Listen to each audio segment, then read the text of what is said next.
नमस्कार दोस्तों, मेरे YouTube चैनल जीके सिलेक्शन में आपका स्वागत है।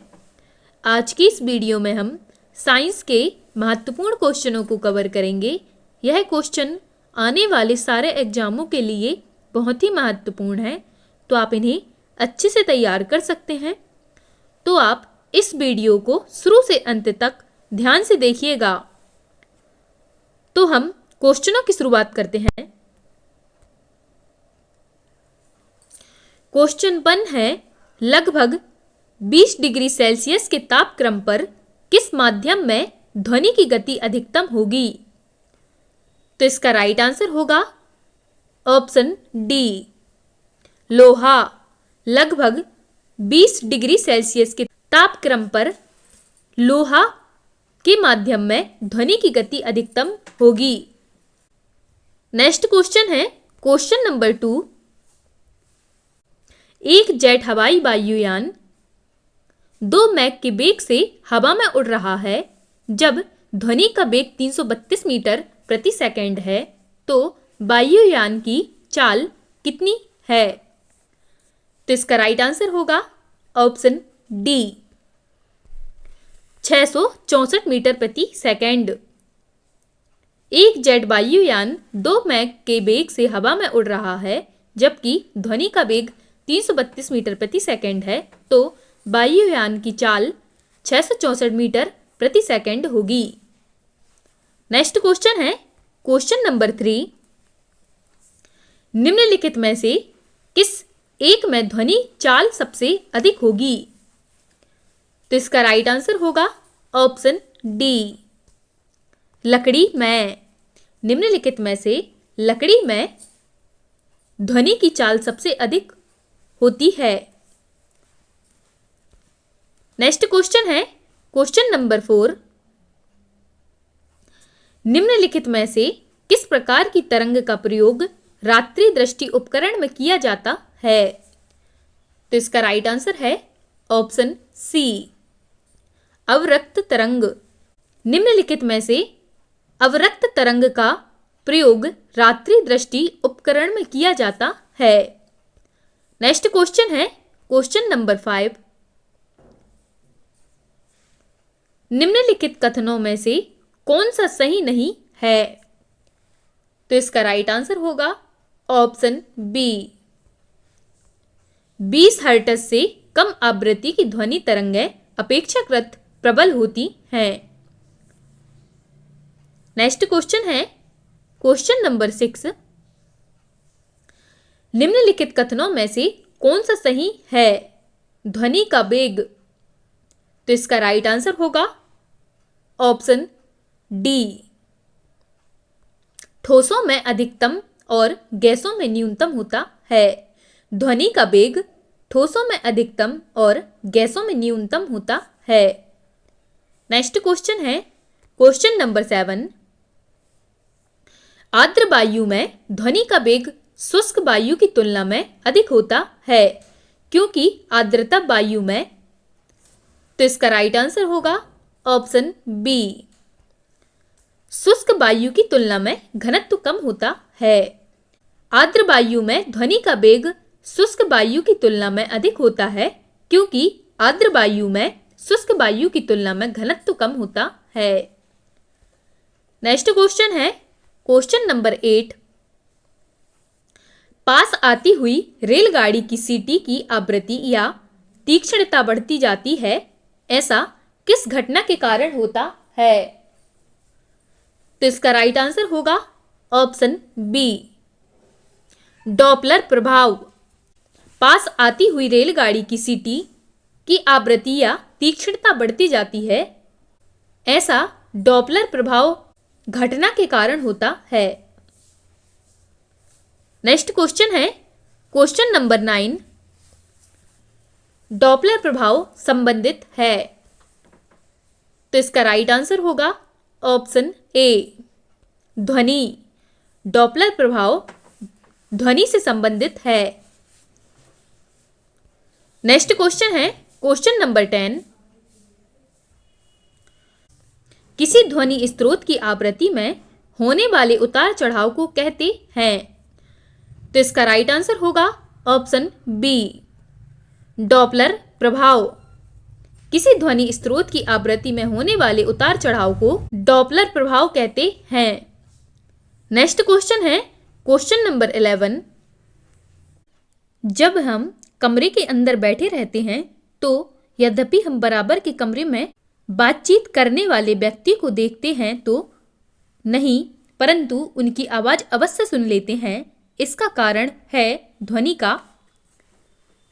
तो इसका राइट आंसर होगा ऑप्शन डी, विवर्तन। जब हम कमरे के अंदर बैठे रहते हैं तो यद्यपि हम बराबर के कमरे में बातचीत करने वाले व्यक्तियों को देखते हैं तो नहीं, परंतु उनकी आवाज अवश्य सुन लेते हैं। इसका कारण ध्वनि का विवर्तन है। नेक्स्ट क्वेश्चन है क्वेश्चन नंबर 12। समुद्र में स्थान स्थान पर ऊंचे प्रकाश घर बनाए जाते हैं जहां से बड़े बड़े सायरन बजाकर जहाजों को संकेत भेजे जाते हैं। कभी कभी जहाज नीरव क्षेत्र में पहुंच जाते हैं जहां सायरन की ध्वनि सुनाई नहीं देती है। ये नीरव क्षेत्र ध्वनि तरंगों के किस गुण के कारण निर्मित होते हैं? तो इसका राइट आंसर है ऑप्शन बी, व्यतिकरण। नेक्स्ट क्वेश्चन है क्वेश्चन नंबर 13। जब किसी स्थान पर दो लाउडस्पीकर साथ साथ बजते हैं तो किसी स्थान विशेष पर बैठे श्रोता को उनकी ध्वनि नहीं सुनाई देती है। इसका कारण है। तो इसका राइट आंसर होगा ऑप्शन बी, व्यतिकरण। जब किसी स्थान पर दो लाउडस्पीकर साथ साथ बजते हैं तो किसी स्थान विशेष पर बैठे श्रोता को उनकी ध्वनि नहीं सुनाई देती है। इसका कारण है व्यतिकरण।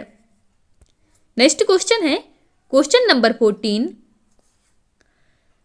रेडियो का समस्वरण स्टेशन उदाहरण है। तो इसका राइट आंसर होगा ऑप्शन बी, अनुनाद। रेडियो का समस्वरण स्टेशन का उदाहरण अनुनाद है। नेक्स्ट क्वेश्चन है क्वेश्चन नंबर 15।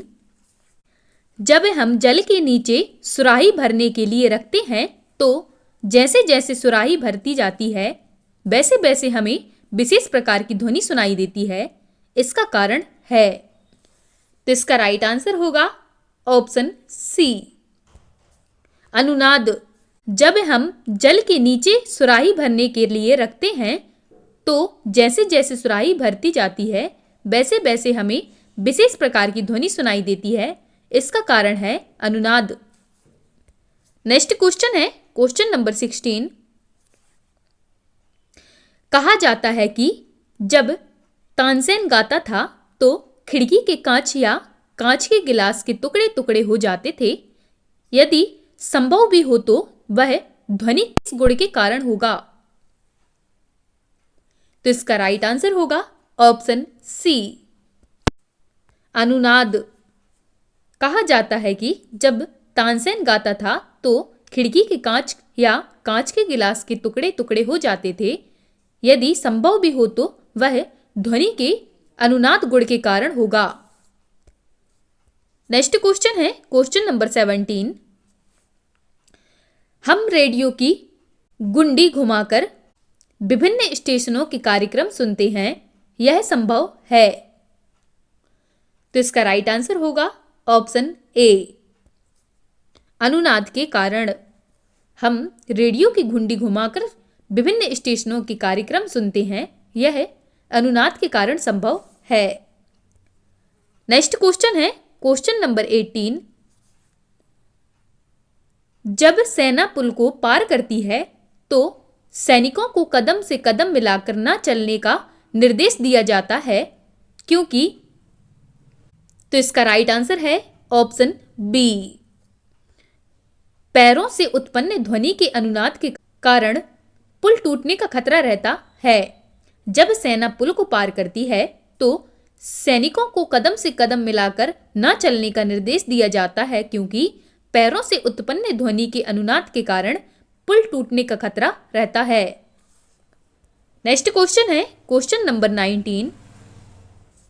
डेड हॉल का अनुरणन काल होता है? तो इसका राइट आंसर होगा option A 0 second. Dead hall का अनुरणन काल 0 सेकंड होता है। नेक्स्ट क्वेश्चन है क्वेश्चन नंबर 20। अनुरणन काल तथा हॉल के आयतन के बीच संबंध का प्रतिपादन किया है? तो इसका राइट आंसर होगा ऑप्शन सी। साबिन ने अनुरणन काल तथा हॉल के आयतन के बीच का संबंध साबिन ने प्रतिपादित किया है।